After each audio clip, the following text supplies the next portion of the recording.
Voilà, bonjour à tous, bonjour à toutes. Chloé, Anaïs, Lina, tout va bien? Vous nous entendez toujours bien? Oui, oui, on peut s'entendre bien. Oui. Bonjour. Bonjour à tous les participants aussi. N'hésitez pas à nous mettre un petit message, un petit OK si vous nous voyez bien et si vous nous entendez bien. Et un petit bonjour à tout le monde.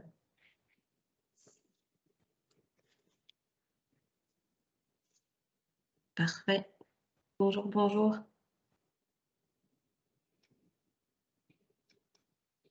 D'accord, je vous mets dans la messagerie les infos pour si vous avez un problème. Bonjour, bonjour tout le monde. Bonjour Sabine. Bon, eh bien, on va commencer. Il semble que tout soit OK, c'est parfait. Eh bien, au nom de l'équipe de l'Observatoire, je vous souhaite la bienvenue. On est ravis de vous retrouver. Donc, on assiste au troisième webinaire d'une série de 5 webinaires sur le thème des arnaques. Alors, vous pouvez voir sur votre écran les informations relatives aux 2 prochains webinaires qui seront animés par différents experts. Et vous pouvez aussi réécouter les 2 premiers webinaires. Vous avez les informations sur la dia qui s'affiche ici. Donc, l'objectif pour nous, via cette série de webinaires, c'est de donner la parole à des experts qui vous outilleront pour pouvoir informer et aiguiller des personnes qui s'adresseraient à vous et qui auraient été victimes d'arnaques. Et pour chacune des arnaques qui sont présentées, c'est de voir un peu d'abord comment ça se déroule. Ensuite, quelles sont les conséquences juridiques et financières, que ce soit pour la victime ou pour le fraudeur, et aussi aborder la question des recours possibles. Donc, avant de laisser la parole à nos oratrices du jour, juste quelques informations pratiques. Donc, le webinaire est enregistré. Vous recevrez par mail l'enregistrement et le PowerPoint dans les jours qui arrivent. Ils seront aussi placés sur notre site Internet. L'organisation du webinaire, c'est toujours la même chose. Donc, 45 minutes de présentation et puis 15-20 minutes de questions-réponses. Je vous remercie de poser vos questions directement dans la messagerie. Virginie Sautier, qui est juriste de l'Observatoire, va compiler l'ensemble de vos questions et les soumettra à nos oratrices à la fin de la session. Donc, si vous avez un problème avec la messagerie, vous pouvez envoyer vos questions à Aurélie. Les informations vous ont été transmises. Donc, 2 dernières infos. À la suite des 5 webinaires, l'Observatoire va réaliser une petite brochure de synthèse qui reprendra les principaux conseils, les outils existants concernant les arnaques, les coordonnées de personnes ressources, et tout ça vous sera aussi transmis par email.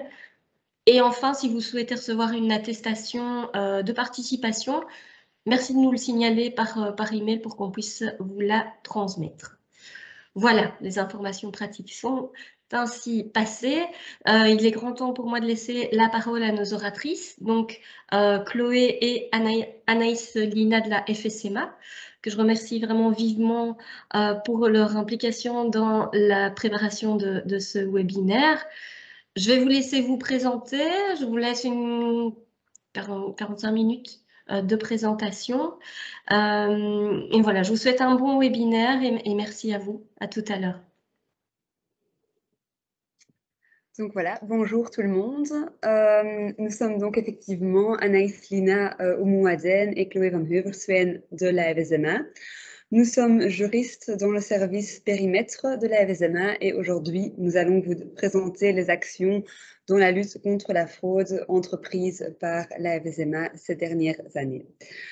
Donc, premièrement, au programme, nous avons un petit mot sur la FSMA en tant qu'autorité de contrôle dans le secteur financier et donc un petit mot aussi sur le fonctionnement de notre service.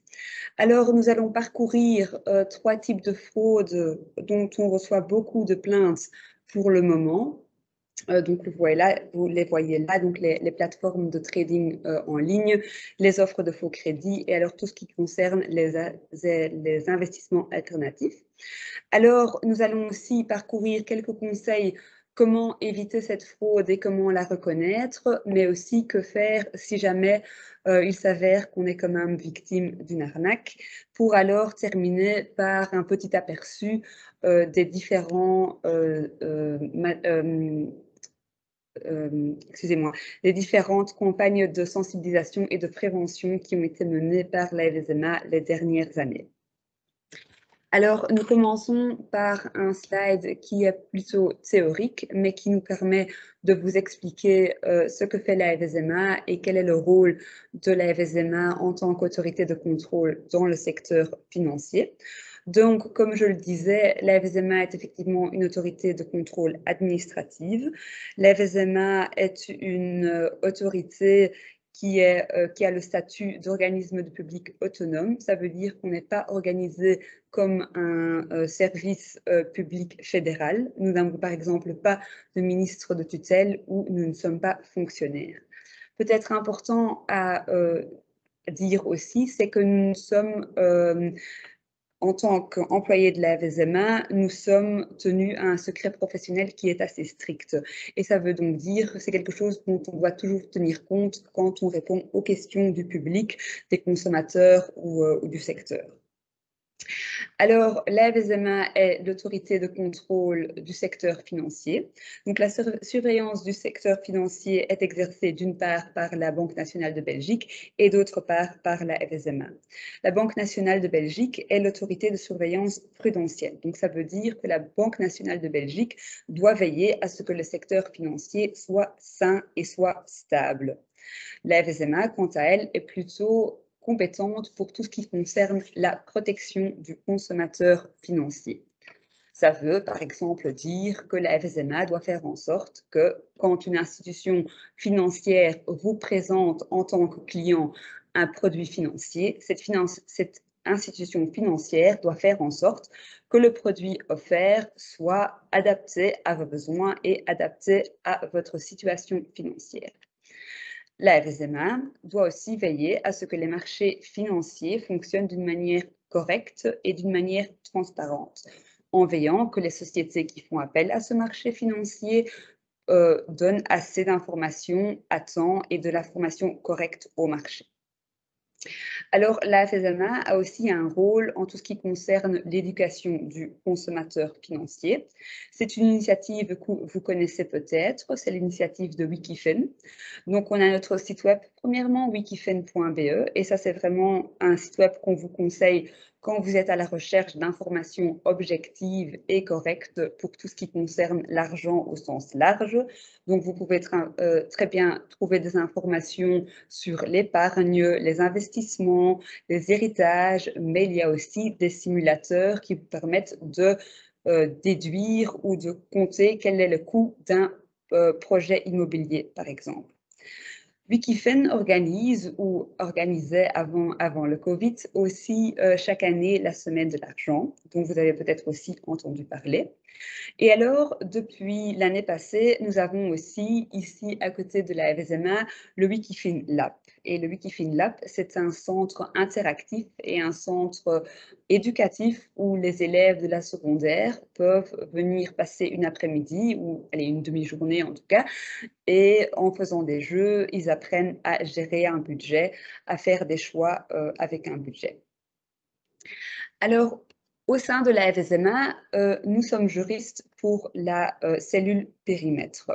En fait, la mission du service périmètre est de protéger le consommateur contre les offres irrégulières ou illicites de services ou de produits financiers. Donc concrètement, on examine et on traite les dossiers où des personnes ou des sociétés offrent aux consommateurs belges des services financiers sans avoir l'inscription ou l'agrément nécessaire.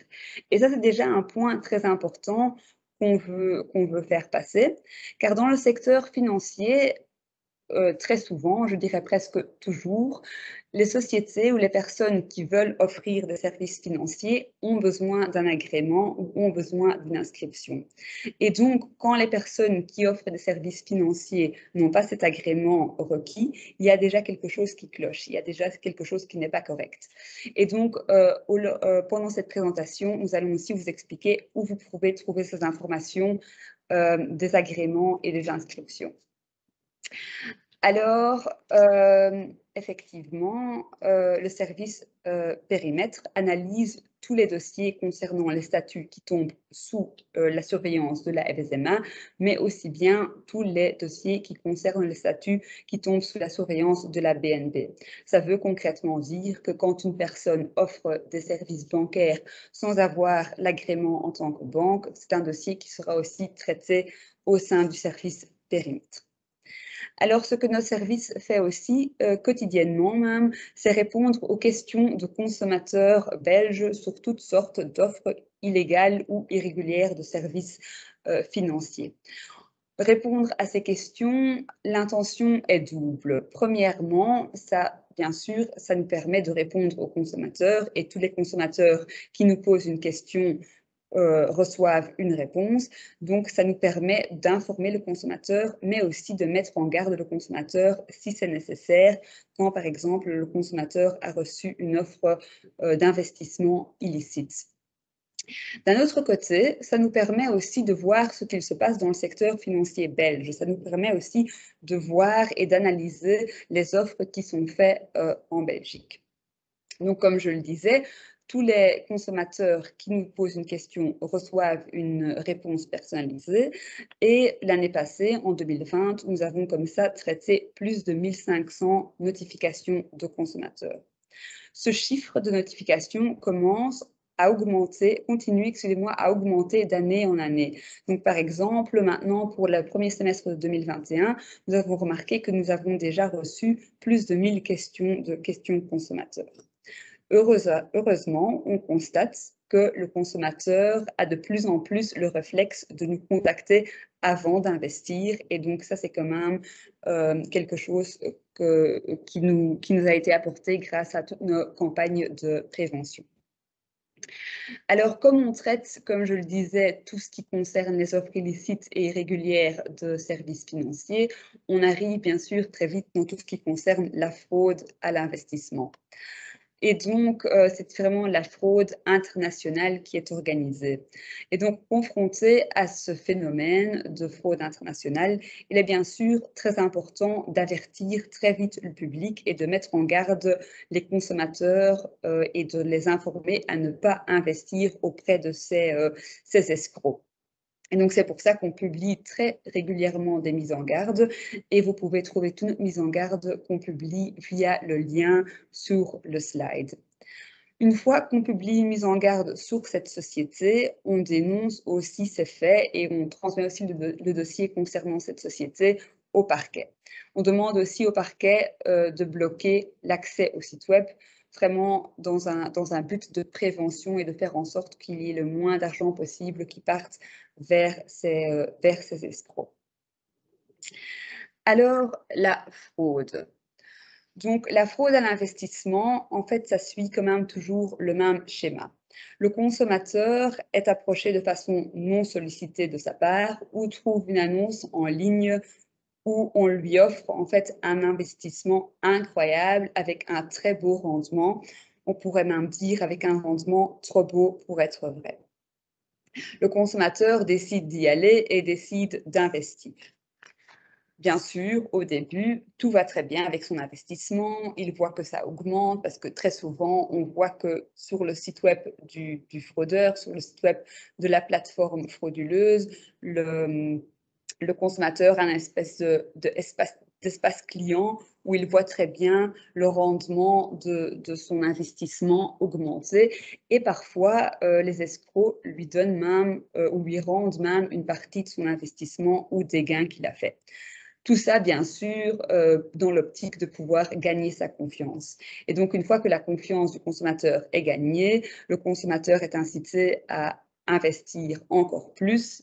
Et s'il n'est pas insisté ou s'ils n'ont pas gagné sa confiance de cette façon-là, ils le mettent sous pression pour faire en sorte qu'il augmente ses investissements. Et ça dure jusqu'au moment où le consommateur en a assez et il réalise qu'il a été escroqué et demande de récupérer ses fonds. Et alors à ce moment-là, l'escroc disparaît dans la nature et l'argent disparaît bien sûr avec. Alors, bien que cette fraude, ça suit vraiment toujours ce même schéma et en fait que c'est toujours une excuse qu'on trouve pour faire investir les gens, on divise quand même les fraudes dans différents thèmes, dans différents types de fraudes pour aussi pouvoir bien informer le consommateur. Dans ces différents thèmes, on voit quand même des évolutions très importantes. Par exemple, il y a quelques années, on avait très beaucoup de questions sur tout ce qui concernait les options binaires ou les investissements dans le diamant. Maintenant, ces notifications ont presque disparu. Alors, nous allons quand même aujourd'hui discuter de 3 types de fraudes en particulier dont on reçoit le jour d'aujourd'hui beaucoup de questions de consommateurs. Nous avons premièrement les plateformes de trading frauduleuses en ligne. Donc, vous reconnaissez sûrement les faux articles avec les personnes connues qui ont soi-disant investi dans le Bitcoin. Vous reconnaissez peut-être ici aussi le faux contrat de prêt. Et alors, la formule française, ça c'est tout ce qui concerne les investissements alternatifs et la gestion de patrimoine frauduleuse. Nous commençons donc par les plateformes frauduleuses de trading en ligne. Les plateformes frauduleuses de trading en ligne sont entrent souvent en contact avec le consommateur par le biais notamment de ces faux articles. Donc le consommateur trouve un faux article dans la presse ou plutôt sur les réseaux sociaux et est invité sur un lien dans ces faux articles à remplir un formulaire de contact de ce type, genre Bitcoin Prime. Une fois que ce formulaire de contact a été rempli et donc que le consommateur a laissé ses données de contact, le consommateur est contacté téléphoniquement par ces plateformes et est vraiment mis sous pression. Ce sont des plateformes qui sont très agressives, donc elles mettent le consommateur sous pression pour investir de plus en plus et si nécessaire, elles prennent parfois même le contrôle à distance de l'ordinateur de la victime. Ce sont toujours des offres de produits très risqués, donc les forex, les CFD, les dérivés de crypto-monnaies qui sont offerts. Ce sont déjà des produits qui ne sont déjà pas conçus pour le consommateur normal, je vais dire, et qui ne peuvent déjà pas être commercialisés en Belgique normalement, donc qui sont commercialisés. Donc voilà, récemment, ce qu'on a aussi remarqué avec ces plateformes de trading frauduleuses, c'est qu'elles sont proposées par des faux profils sur des applications de dating, en fait. Donc, on remarque que les consommateurs entrent en contact avec un faux profil sur Tinder, par exemple, et ce faux profil leur explique qu'ils ont gagné plein d'argent en faisant du trading et alors présente à leur victime une de ces plateformes de trading. Ce type de fraude, c'est quand même un phénomène très important, c'est quand même un type de fraude dont on reçoit beaucoup de plaintes et on a remarqué les dernières années que les pertes des victimes s'élèvent quand même jusqu'à 42 millions, donc c'est quand même un phénomène très important. Alors, évidemment, nous avons la problématique des faux crédits. Pour les faux crédits, les dégâts sont beaucoup moins importants, mais il est quand même important de noter que ce sont souvent des personnes qui sont déjà dans des situations financières assez précaires. Ce sont des personnes qui n'arrivent pas à obtenir un prêt dans des circonstances, je vais dire, habituelles, et donc qui entrent en contact avec des faux prêteurs, des prêteurs qui n'ont pas d'agrément, qui leur offrent des crédits à des conditions très alléchantes et qui leur demandent de payer plusieurs frais liés au crédit, par exemple des frais administratifs, des frais de dossier, des frais d'assurance, bref, toutes les excuses sont bons pour demander de verser de l'argent. Et donc, voilà, une fois que les frais sont payés, le consommateur ne reçoit bien sûr pas son prêt et le soi-disant prêteur disparaît dans la nature. Aussi, peut-être un petit point intéressant à remarquer ici, c'est qu'on voit quand même souvent que ces faux crédits sont offerts par ce qu'on appelle des cloned firms, donc où ils utilisent le nom d'une banque assez connue pour faire des offres de crédit. Et voilà, je passe la parole à ma collègue. Allons maintenant examiner les offres frauduleuses de gestion de patrimoine et les investissements alternatifs frauduleux. Donc, il s'agit en fait de deux fraudes différentes dans lesquelles les escrocs en fait ne proposent pas les mêmes services ou les mêmes produits. Alors, dans le cadre des offres frauduleuses de gestion de patrimoine, les escrocs proposent en fait aux victimes de gérer leur patrimoine et ils leur promettent en fait en échange des rendements qui sont bien supérieurs à ceux du marché et souvent aussi un capital garanti. Donc, comme Chloé l'a dit, c'est un discours qui est trop beau pour être vrai, donc ça doit aussi mettre le consommateur en alerte.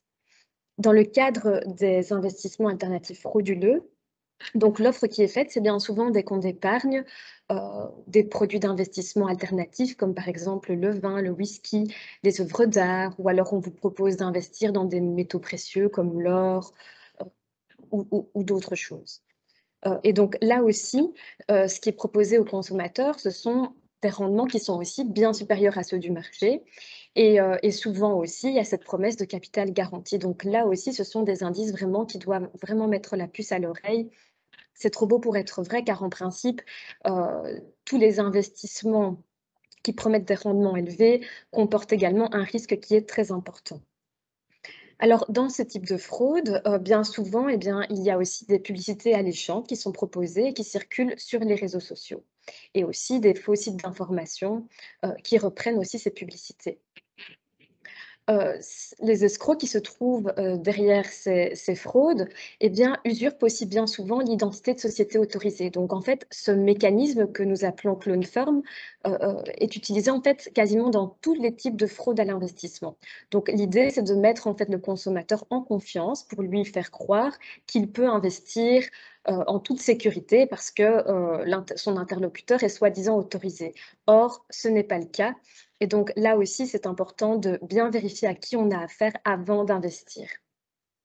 Un autre élément qui est important, c'est le caractère en fait professionnel des sites web frauduleux qui sont utilisés. Donc là aussi, tout est mis en fait en œuvre pour donner confiance au consommateur. C'est vraiment l'élément essentiel et lui faire croire en fait qu'il peut investir en toute confiance et que son argent sera bien géré. Et donc là aussi, c'est important de bien se méfier. Maintenant, la question qui se pose, c'est comment éviter ces fraudes? Alors, la FSMA a mis en place 8 conseils que nous allons parcourir ensemble. Et donc, le premier conseil, c'est toujours vérifier l'identité de votre interlocuteur. Donc, comme nous l'avons dit, le phénomène des clones firms est vraiment un phénomène très important et qui a un grand impact dans l'importance du nombre de victimes. Et donc, pour justement contrecarrer ce type de fraude, eh bien, c'est important pour les consommateurs de toujours vérifier l'identité de son interlocuteur. Donc, notamment, vérifier le nom. Il faut bien vérifier le nom exact, l'écriture, parce que bien souvent, il y a des petites failles, des petites lettres qui changent ou des petits détails, mais qui changent quand même beaucoup.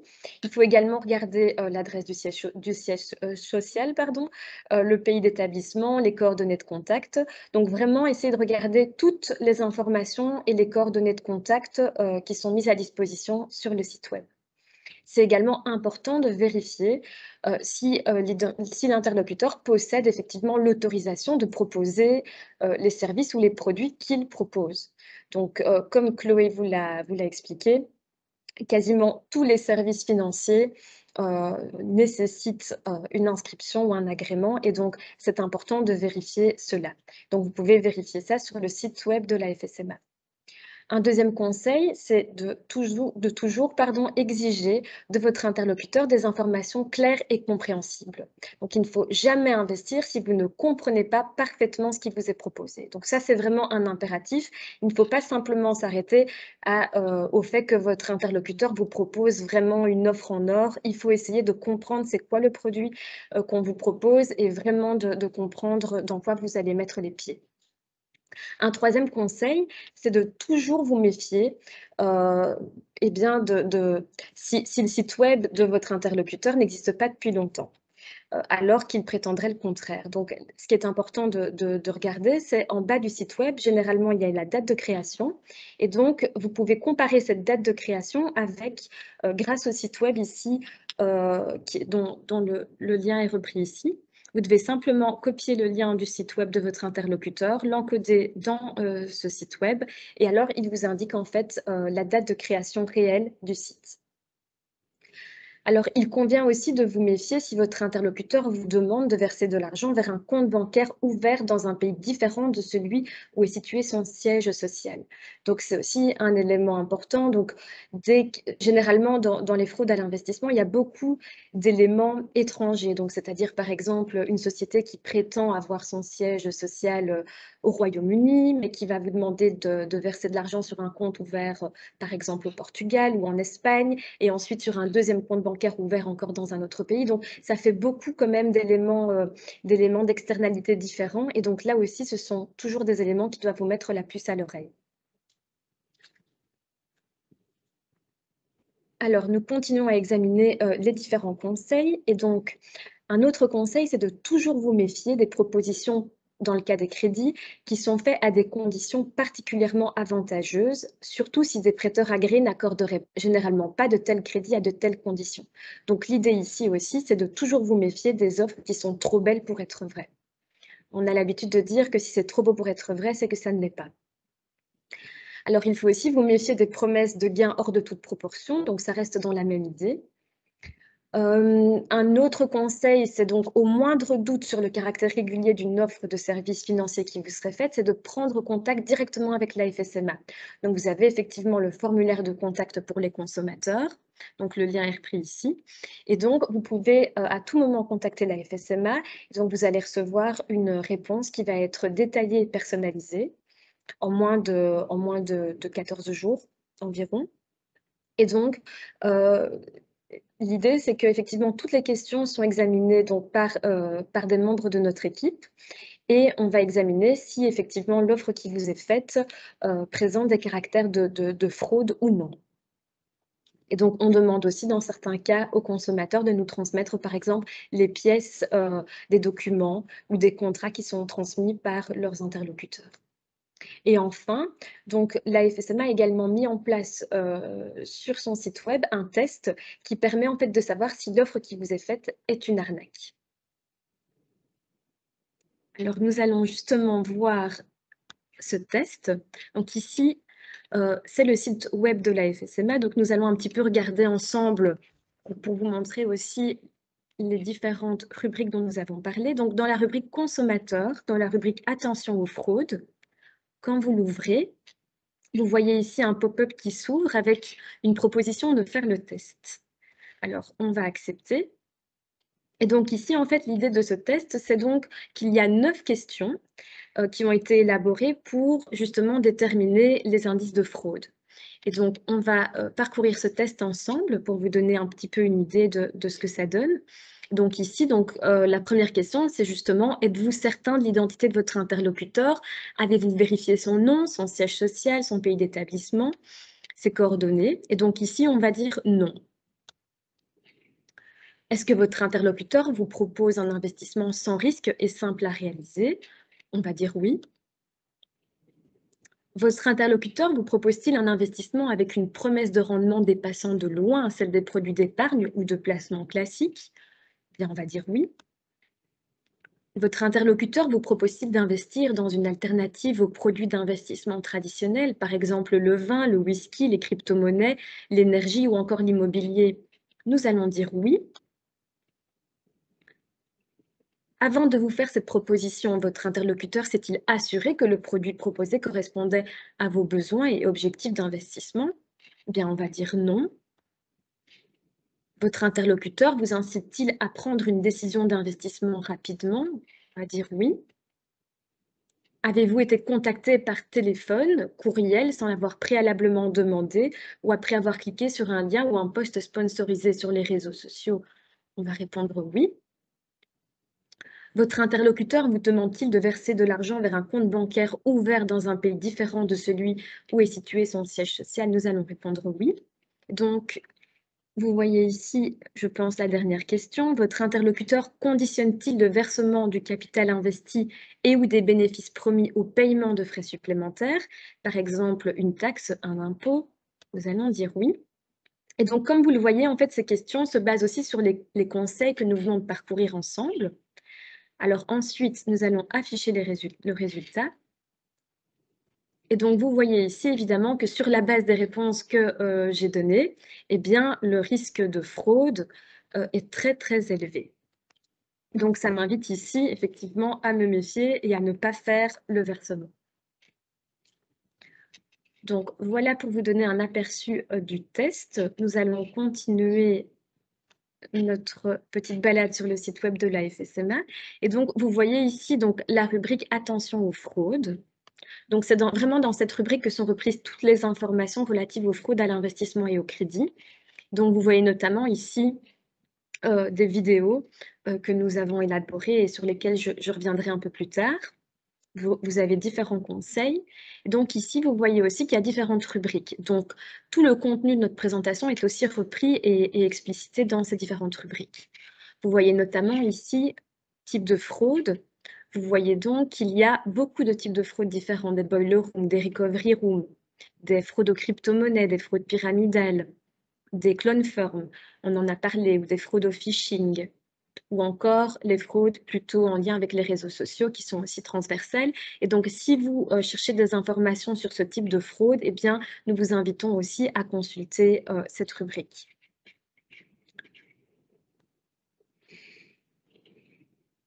Alors, comme Chloé l'a indiqué, la FSMA publie des mises en garde. Donc, vous trouvez ici toutes les mises en garde publiées par la FSMA.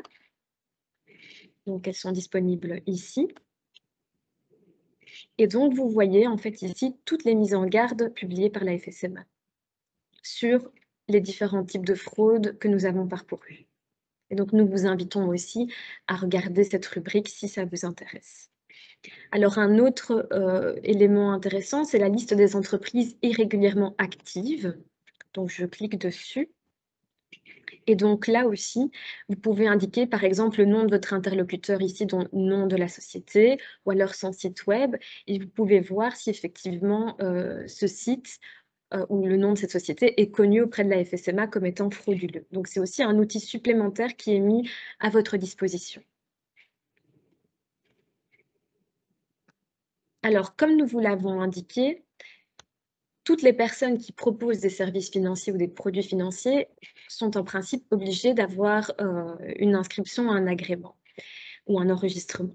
Eh bien, ici, sur le portail des données, donc vous pouvez cliquer et donc vous retrouvez ici agrément, inscription ou enregistrement. Et donc, vous pouvez également indiquer dans cette barre de recherche le nom de la société qui vous a contacté pour voir si elle est effectivement autorisée à vous proposer le service qu'elle preste.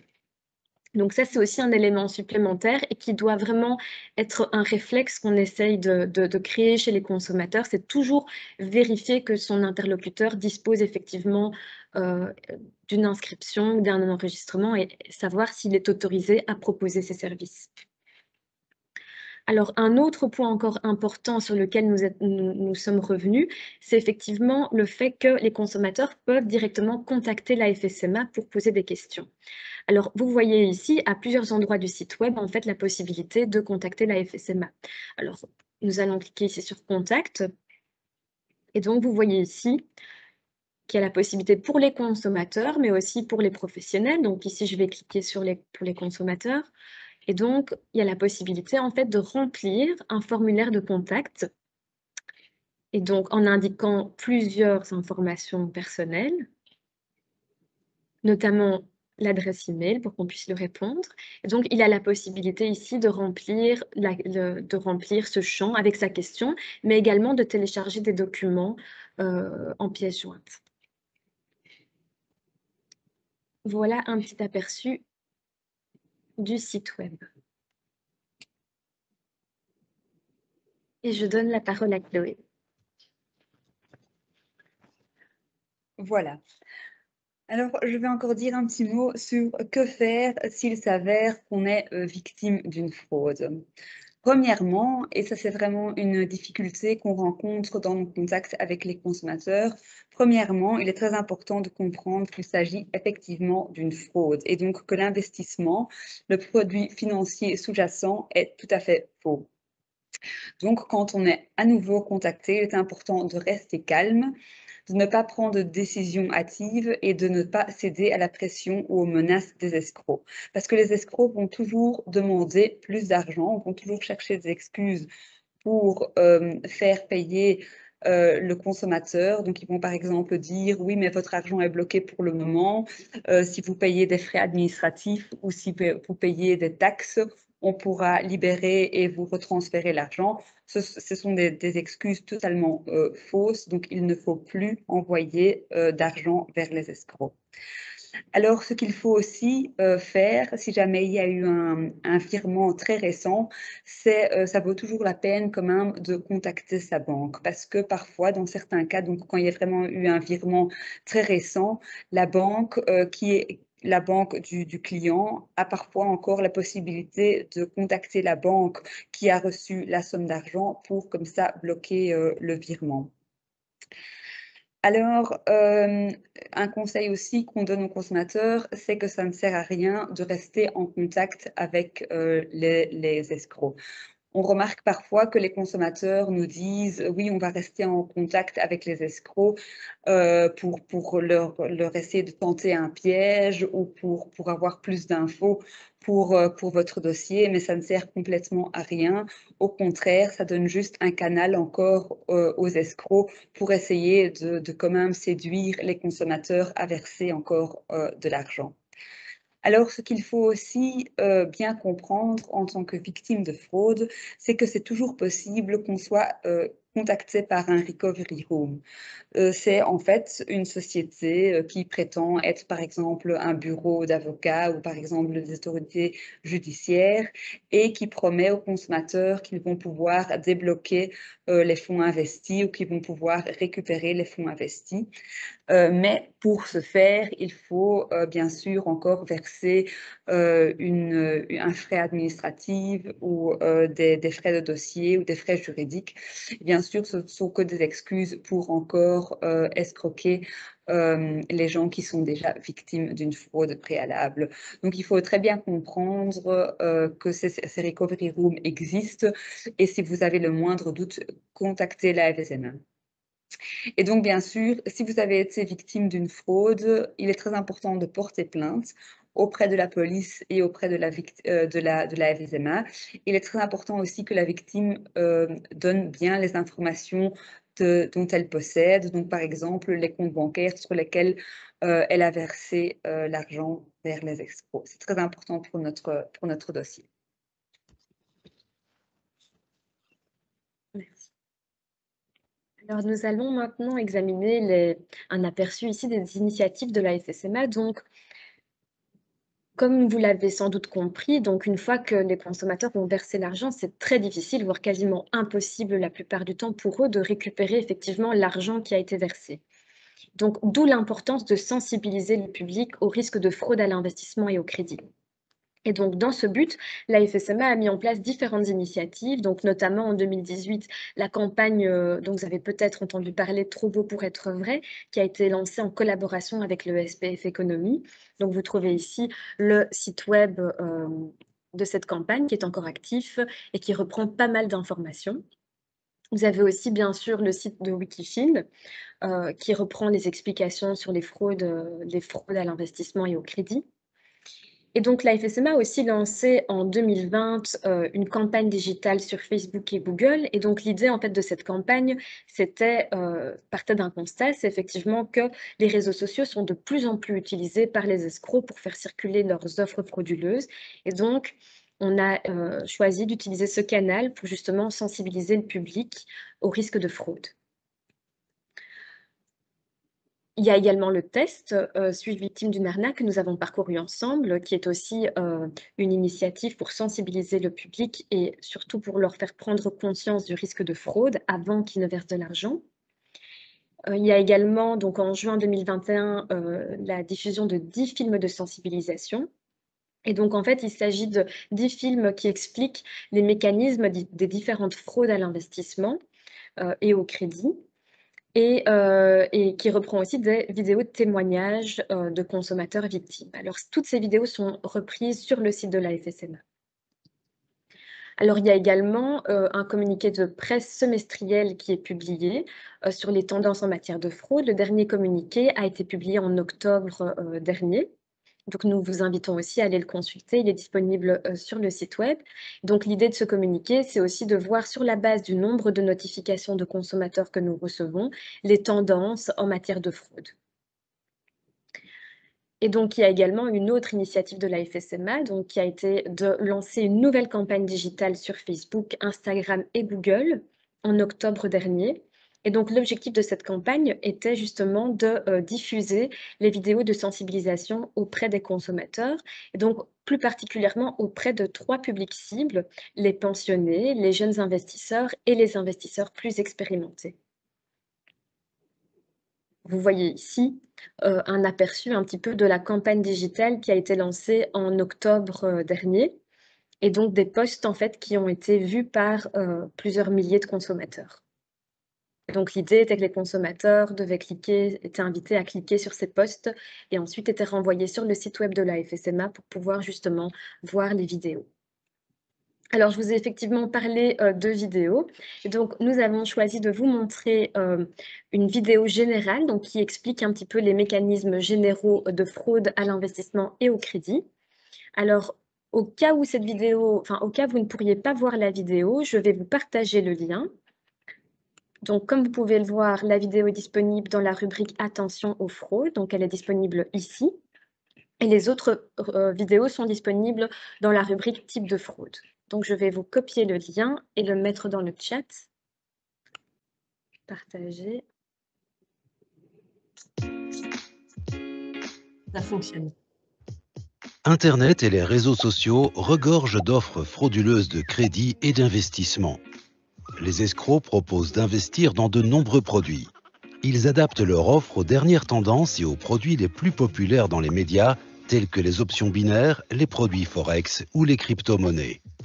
Découvrez avec l'aide de la FSMA comment démasquer les escrocs pour ne pas devenir victime de fraude en ligne. Méfiez-vous des publicités sponsorisées sur les réseaux sociaux pour des offres de crédit ou d'investissement attrayantes. De faux articles de presse avec de prétendues déclarations de célébrités vantant des investissements financiers. Des offres de crédit ou d'investissement soi-disant proposées par l'un de vos amis sur les réseaux sociaux. Les escrocs n'ont pas peur de pirater des comptes pour ensuite promouvoir des offres frauduleuses. 4 conseils pour repérer la fraude. 1. Vérifiez toujours l'identité de votre interlocuteur, notamment son nom et son siège social. Ne faites jamais confiance à une société que vous ne pouvez pas clairement identifier. 2. Méfiez-vous. Les escrocs usurpent souvent l'identité de sociétés autorisées. Vérifiez attentivement les coordonnées de votre interlocuteur pour vous assurer qu'il ne s'agit pas d'une clone firm. 3. Méfiez-vous si votre interlocuteur vous demande de verser de l'argent sur un compte bancaire ouvert dans un pays différent de celui où est situé son siège social. 4. N'oubliez pas que si une offre est trop belle pour être vraie, c'est qu'elle ne l'est pas. Soyez critique, ne laissez aucune chance aux escrocs. Faites le test sur le site internet de la FSMA pour savoir si vous avez affaire à un escroc. Au moindre doute, contactez la FSMA.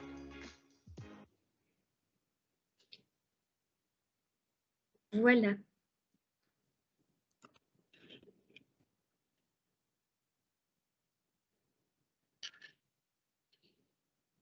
Nous pouvons passer aux questions-réponses. Voilà, merci beaucoup. Jusqu'ici, il n'y a pas de questions, donc je pense que votre présentation était très claire et en tout cas très intéressante. On peut peut-être laisser quelques minutes si quelqu'un souhaite intervenir et poser alors directement une question oralement. Nous sommes à votre disposition, donc je vous propose, si quelqu'un souhaite intervenir, de lever la main, qu'on puisse réactiver son micro.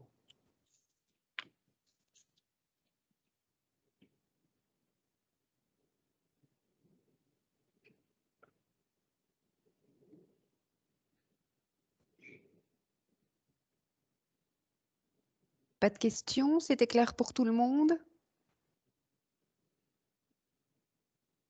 Ah, je vois qu'il y a une question. Bonjour. Bonjour. Oui, en fait,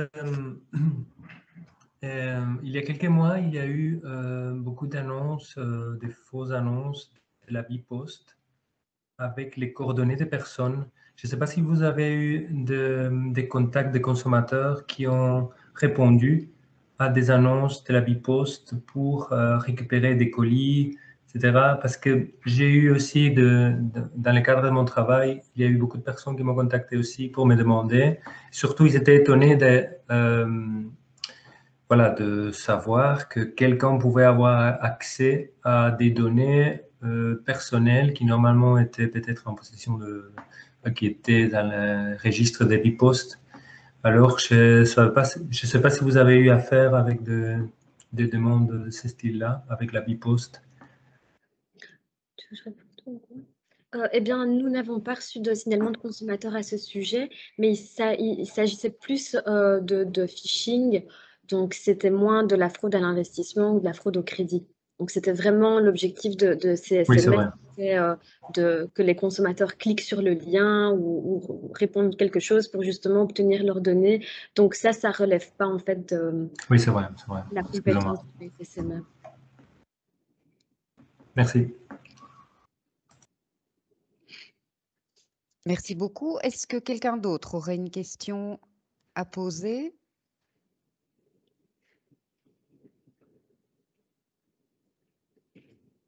N'hésitez pas.